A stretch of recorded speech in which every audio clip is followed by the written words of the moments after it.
বন্ধুরা সবাই কেমন আছো? বন্ধুরা আজকে তোমাদের আপন মায়ের পুকুরে ছেলের ঠাকুর ডুবানো নিয়ে অসাধারণ একটি সত্য ঘটনা বলবো। গল্পটি শেষ পর্যন্ত শুনলে তোমরা বাধ্য হবে হাতের কাজ করতে। না হলে সবাই আমাকে কাজ করে দিয়ে যাবে, আমি বাধা দেব না।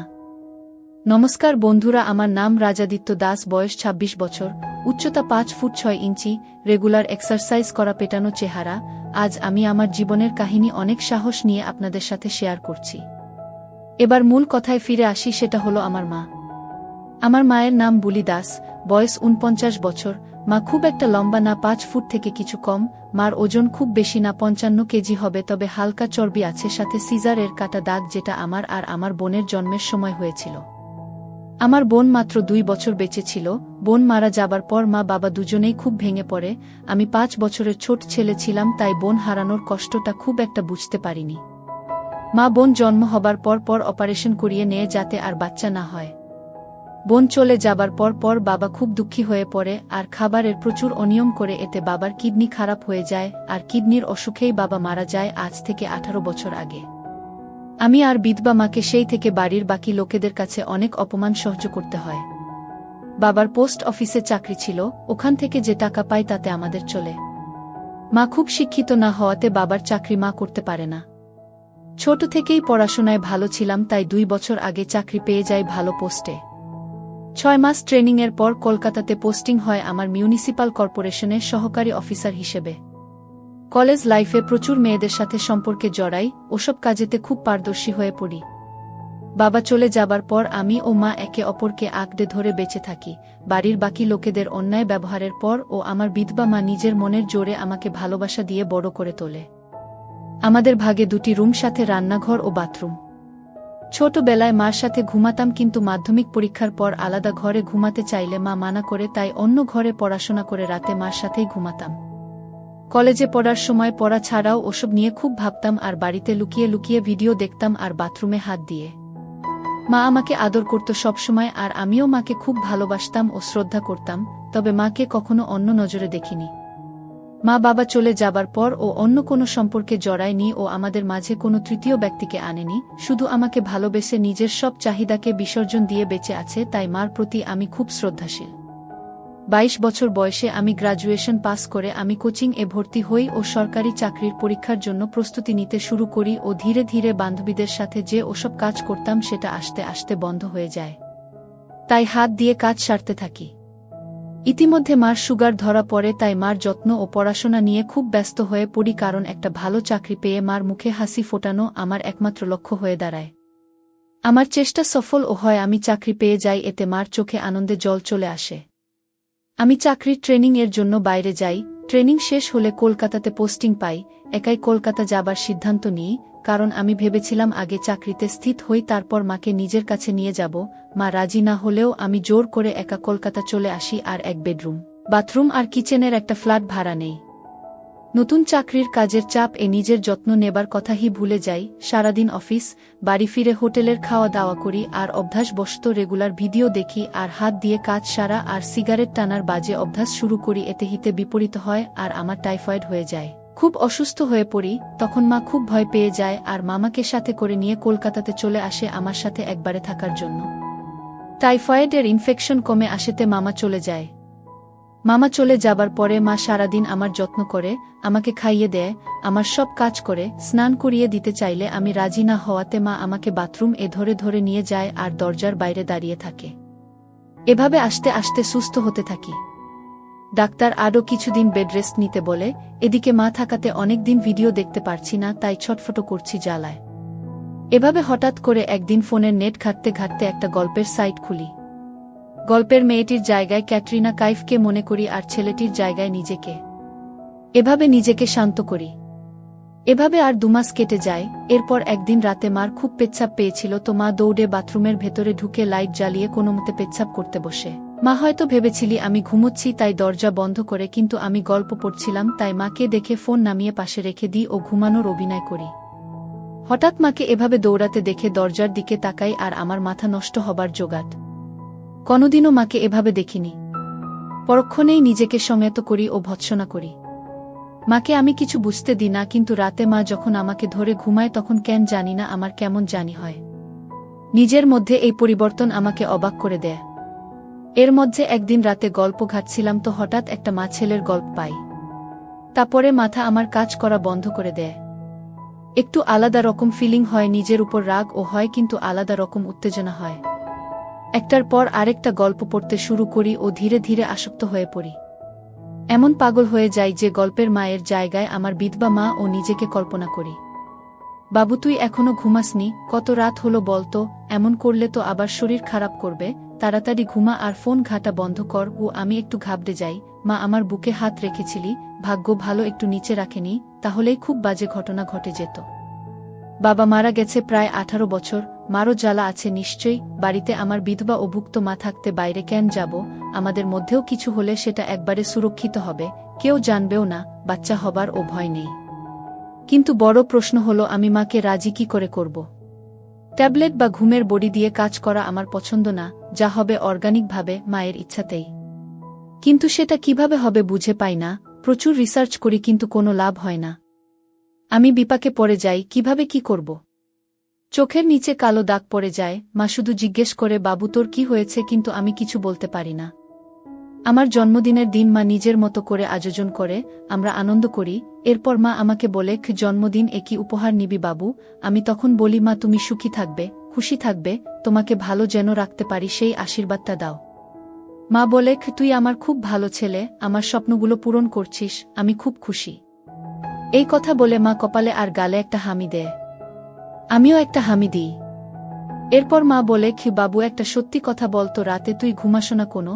চেহারাটা তোর কেমন হয়ে যাচ্ছে, আমার থেকে কি লুকোচ্ছিস? আমি বলি, কিছু কথা আছে, সেটা তোমাকে বলা যাবে না। এই ঘটনার দুদিন পর রবিবার দুপুরে মা স্নান থেকে বের হয়। আমি শুয়ে শুয়ে টিভি দেখছিলাম, হঠাৎ দেখি মার পা হালকা পিছলে যায় আর মা আলনা ধরে নিজেকে সামলানোর চেষ্টা করে। এই ধস্তাধস্তিতে মা অ্যাকসেট হয়ে যায়, আর এই অবস্থায় আমি দেখে ফেলি। মা খুব লজ্জা পেয়ে যায়, আর যখন দেখে আমি তাকে দেখছি তখন মা আমাকে বলল, বাবু ওদিকে তাকা, আমার লজ্জা লাগছে। সাথে সাথে সায়া দিয়ে ঢেকে নিল আর একটা নাইটি নিয়ে দৌড়ে বাথরুম এ চলে গেল। মা অনেকক্ষণ হলো বাথরুম থেকে বের হচ্ছে না দেখে আমি মাকে দেখতে থাকলাম, কিন্তু মা দরজা খুলছে না। অনেক জোরাজোরির পর মা দরজা খুলল, কিন্তু মার মুখ খুব গম্ভীর। আমি মাকে বললাম, কি হলো তোমার মা? উত্তরে মা বলল, বাবু খুব বাজে ব্যাপার ঘটে গেল, এখন আমি তোর সামনে স্বাভাবিকভাবে থাকব। মা আমার হাত ধরে বলল, বাবু তুই আমার সব দেখে ফেলেছিস? উত্তরে আমি একটু ইতস্তত হয়ে বলি, হ্যাঁ মা, সব কিছু দেখে ফেলেছি। মা মাথায় হাত দিল আর বলল, খুব খারাপ হল জিনিসটা। আমি বলি, মা এটা অতটাও বড় ব্যাপার না। তখন মা বলে, কি বলছিস? আমার সব দেখে ফেললি আর বলছিস কোনো ব্যাপার না? উত্তরে বললাম, মা ও তো ভাবছ কেন তুমি? বাইরের কোনো তৃতীয় ব্যক্তি তো তোমাকে দেখেনি, আমি তো তোমারই অংশ, আমি দেখেছি। তুমি নিজের ইচ্ছেতে তো আমাকে সব দেখাওনি, ভুল করে হয়ে গেছে। নিজের ইচ্ছেতে দেখালে আলাদা ব্যাপার ছিল, আর তুমিও তো আমাকে কত অ্যাকসেট অবস্থায় দেখেছ। তাহলে কি আমি লজ্জা করে বসে থাকব? ঘরে চলো। এটা শুনেই মা বলছে, বাবু সে তো ছোট থাকতে দেখেছি, এখন তো কত বড় হয়ে গেছিস। আর আরেকটা কথা, নিজের ইচ্ছেতে যদি আমাকে দেখে ফেলতি তখন কি আমাকে খারাপ ভাবতি? আমি রেগে গিয়ে বললাম, আগে শীতের পোশাক পরো, আমার খিদে পেয়েছে, একসাথে খাবো, তারপর আমি একটু বাইরে যাব। আমি স্নান করে আসি, তুমি পুজো দিয়ে নাও। আমি বাথরুম এ গেলাম আর হাতের কাজ সেরে নিলাম। আমার মাথা ঘুরে গেল। আমি তাড়াতাড়ি সব পরিষ্কার করে স্নান করতে লাগলাম আর মাকে নিয়ে ভাবতে লাগলাম, যেভাবেই হোক মায়ের সাথে কাজটা করতে হবে। আমি হালকা হালকা ইশারা দেব মাকে। এই ভেবে স্নান করে বেরিয়ে দেখি মা খাবার রেডি করে ডাইনিং এ বসে আছে। আমি চুল আঁচড়ে বডি স্প্রে লাগিয়ে খেতে বসলাম, আর চোখে মাকে দেখছি। মা নিচু হয়ে খাচ্ছে দেখে আমি বললাম, মা কি হয়েছে তোমার?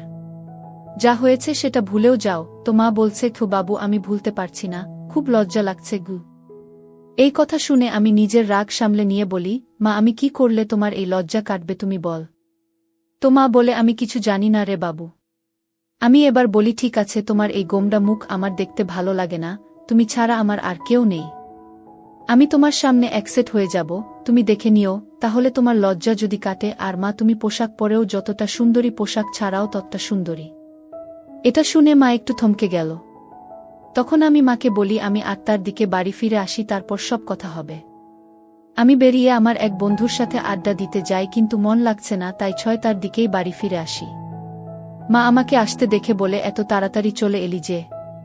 আমি বলি তুমি এমন গোমড়া হয়ে বসে থাকবে আর আমি বাইরে আড্ডা দিব সেটা হয় না।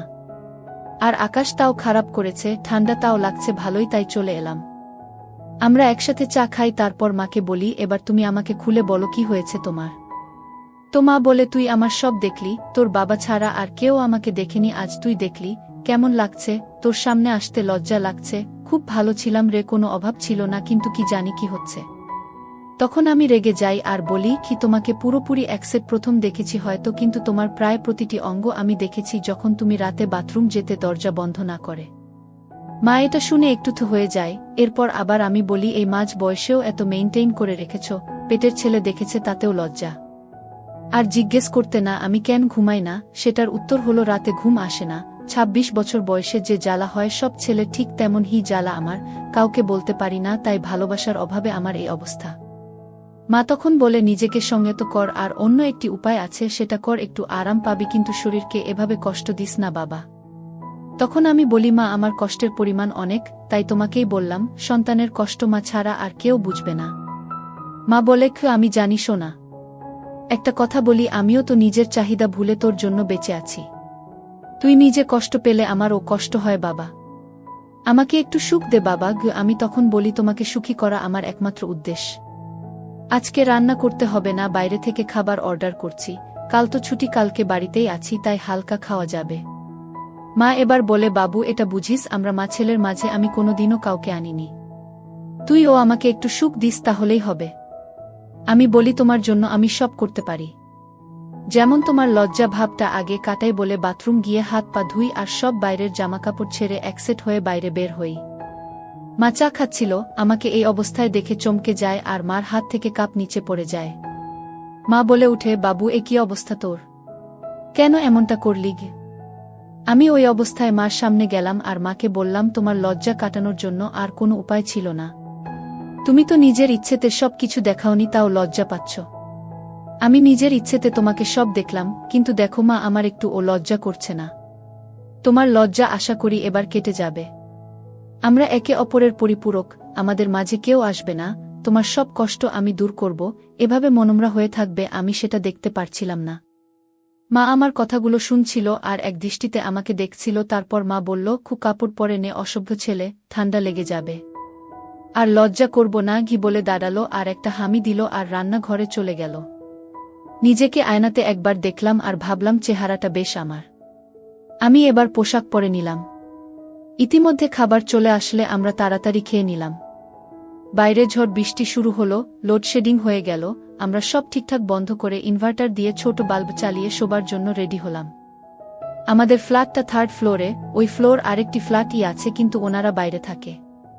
আমাদের উপরে টেরাস গার্ডেন। মা শুয়ে পড়ল, আমি বাথরুম গিয়ে মার কথা ভেবে কাজ করতে লাগলাম, কিন্তু মা ডাকাডাকি করাতে ঘরে চলে আসলাম। মা ঘরে আসতেই জিজ্ঞেস করল এতক্ষণ কি করছিলি গু? আমি বললাম পটি করছিলাম। তো মা হঠাৎ বলে উঠল পটি করছিলি না অন্য কিছু করছিলি কে জানে।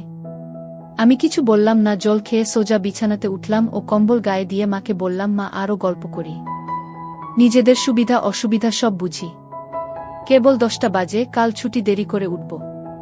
মা বলল ঠিক আছে, আজ থেকে আমি তোকে ঘুম পাড়িয়ে দেব গু। আমি বলি মা একটা কথা জিজ্ঞেস করব, লজ্জা পাবে না বা রাগ করবে না? তো মা বলল আমার লজ্জা তুই কাটিয়ে দিয়েছিস, ক্লাস 5-এ পড়তে আমার সামনে লাস্ট অ্যাকসেপ্ট হয়েছিলিস, আজ আবার হলি, আর তুই যদি নিজের মনের সব কথা আমাকে না বলিস তাহলে আমি রেগে যাব আর তার থেকেও বেশি কষ্ট পাব, আর ভাবব আমার ভালোবাসাতে কি কমতি থেকে গেল যে তোর আমি প্রিয় বন্ধু হতে পারলাম না। আমি একটা শুনে বলি তোমাকে কোনো কষ্ট আর পেতে হবে না, তোমার সব চাহিদা আমি পূরণ করব, তুমি চাইলে আমাকে স্নান ও করিয়ে দিতে পারো তোমার যেভাবে খুশি, আমি মানা করব না। এবার বলো তো মা নিজেকে কি করে তুমি সংযত রাখতে, আর কি করতে যেটা আমি করতে পারছি না, প্লিজ বলো। এই কথা শুনে মা বলছে বাবু আমি খুব খুশি হলাম যে তুই নিজের মনের কথাগুলো খুলে বলছিস গু। তখন আমি বললাম মা আমি সবসময় তোমাকে সব বলতে চাই, তবে তুমি যদি অস্বস্তি বোধ কর তাই বলতাম না, আর তুমি যা লজ্জা পাও তাই বলতাম না, তুমি ফ্রি হয়েছ তো আমি আমার সব তোমাকেই উজাট করে দেব, যেমনটা তুমি চাও। আমার বিধবা মা, আমার প্রিয় বন্ধু আছে, আর কাউকে লাগবে না। তারপর বলতে শুরু করলো বাবু তুই এটা ভাবিস না আমাকে শারীরিক কষ্ট পেতে হয়নি, তোর কষ্টের পরিমাণটা হয়তো অনেক, কিন্তু আমার কষ্ট ও কিছু কম ছিল না। অন্য কারো সাথে সম্পর্কে আমি জড়াইনি। তোর মুখ দেখেই নিজেকে সংযত রেখেছি। কখনো কখনো নিজেকে নিজেই ঠান্ডা করতাম, বাস আর কিছু না। জানতাম এটা শরীরের জন্য ঠিক না, কিন্তু আমার আর কিছু করার ছিল না। তোর জন্য সব কিছু বিসর্জন দিয়েছি বাবু। আমাকে এবার একটু সুখের মুখ দেখাস। আমার একটু খারাপ লাগল। আমি বললাম, সরি মা, আগে যা হয়েছে ভুলে যাও। আমি তোমাকে এখন থেকে এতটা ভালোবাসবো, আদর যত্ন করব, তুমি সব কষ্ট ভুলে যাবে। মা তখন বলল, বাবু তোর তো উপায় আছে নিজের চাহিদা মেটানোর, তাহলে নিজেকে নিজে ঠান্ডা করার চেষ্টা করিস না। খুব খারাপ। আমি বলি, মা ডাক্তার ও আমাকে মানা করেছে, কিন্তু মা আমার কোনো বান্ধবী নেই। আমি এখন কোনো সম্পর্কে জড়াবো না, আগে তোমাকে পৃথিবীর সুখ দেই, তারপর দেখা যাবে। তখন মা বলে, কি আমার ছেলে বড় হয়ে গেছে, কিন্তু সব সুখ কি আর পারবি? সব সুখ সবার কপালে থাকে না। তখন আমি বলি, কি এমন সুখ যেটা তোমার ছেলে তোমাকে দিতে পারবে না মা? তখন মা আমার গালে হাত দিয়ে আমাকে বলে, পারবি না রে বাবু, পারবি না, আমাকে ওই সুখ দিতে পারবি না। আমি বলি, কোনো মা, আমি কেন পারবো না? নিজেকে ও তোমাকে সব সুখ দেব, তোমার সব চাহিদা পূরণ করব, এই প্রমিস করেছি। শুধু তোমাকে মুখ ফুটে বলতে হবে। মা তখন বলে, কি ছেলেকে কি এটা বলা যায় বাবু? পৃথিবীর সবচেয়ে নিষিদ্ধ জিনিস, লোকে জানলে থুথু করবে। আমি মার হাত ধরে বলি, মা একটা কথা আমার মাথার দিব্যি দিয়ে বলো তো, তুমি কি সত্যি চাও না আমাকে উপযুক্ত মনে করো না? আমাদের দুজনের এই জীবন, এই একাকী জীবন, আমাদের মাঝে কেউ কোনো দিন আসেনি আর আসবেও না। আমার জন্য সব বিসর্জন দিয়েছিলে, আমার জন্যই সব ফিরে পাবে। তুমি নিজেই বললে তোমার ছেলে বড় হয়েছে আর আমরা বেস্ট ফ্রেন্ড, তাহলে কি মা আমি? মা কান্না করে উঠল আর বলল, কি তোর থেকে উপযুক্ত আর কেউ না রে বাবু, শুধু আমার মাতৃত্ববোধ আমাকে আটকাছে। আমি তখন বলি, আমি কিছু কথা বলবো, তাহলে তোমার মাতৃত্ববোধ আরও জেগে উঠবে, কিন্তু সেটা আমাকে আপন করার দিকে। মা তুমি কি জানো, আমি শরীর খারাপের সময় ইন্টারনেট থেকে গল্প পড়তাম আর নিজেকে ঠান্ডা করতাম। গল্প পড়ে হঠাৎ তোমার আর আমার কথা মনে পড়ে যায় আর খুব গরম হয়ে যায়। মনের চাহিদা তোমাকে পাবার চাহিদাতে পরিবর্তন হয়, কিন্তু কোনো পথ খোলা না থেকে খুব কষ্ট পাই। ডাক্তার দেখায়, সেটা তো তুমি জানোই মা। মা তোমার ছেলে বেড়াজালে জড়িয়ে পড়েছে। আমি খুব কষ্ট পাচ্ছি মা, আমাকে বাঁচাও। তোমাকে লুকিয়ে লুকিয়ে দেখি, তাই সেদিন তুমি খুব লজ্জা পাচ্ছ দেখে আমি নিজেই অ্যাকসেপ্ট হই, সব দেখানোর জন্য।